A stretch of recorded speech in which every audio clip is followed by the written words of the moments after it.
السلام عليكم ورحمة الله وبركاته. أهلا وسهلا بكم في لقاء جديد. mbokk jullit yi ñu ngi leen di nuyu bu baax tey nag ñu ngi leen di présenté mooy zarfu makaan. zarfu makaan lan mooy zarfu makaan? zarfu makaan lu mel ni amaama wala taxta wala xalfa fawqa loolu lañ tuddee zarfu makaan. amaama mooy si kanam, xalfa si ginnaaw zarfu makaan la, taxta si suuf zarfu makaan la.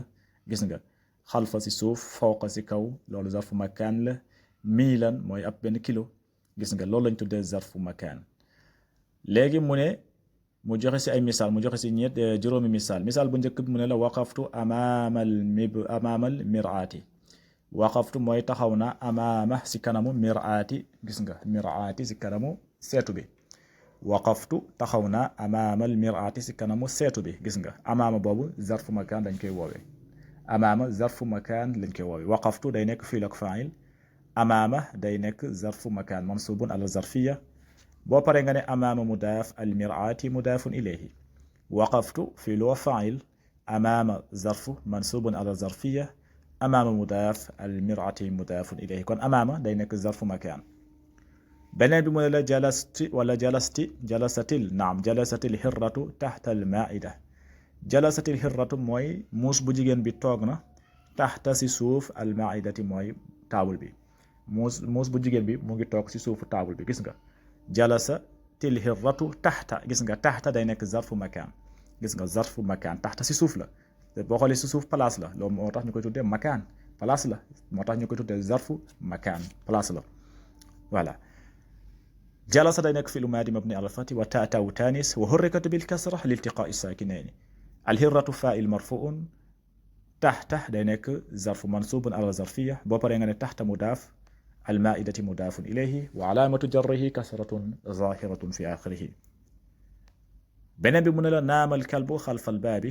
naama alkalbu xalfa albaabi. naama mooy nelaw na alkalbu xaj bi. ban place la nelawee? mu ne la xalfa si ginnaaw albaabi buntu bi, gis nga xalfa si ginnaaw place la, loolu moo tax ñu koy tuddee zarfu makaan. waaw am na tamit zarfu zaman dina si ñëw incha allah, mais tey zarfu makaan la ñuy jàng. voilà naama filu maadi, alkalbu faa'il marfuun, xalfa day nekk zarfu zaman mansubun ala zarfiya.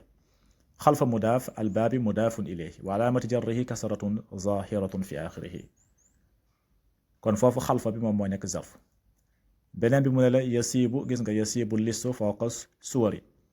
yasiibu mooy mu ngi tëb al listu sàcc baa ngi tëb fawqa si kaw suwari si kaw miir yi, mu ngi tëb miir yi, gis nga mu ngi tëb miir yi.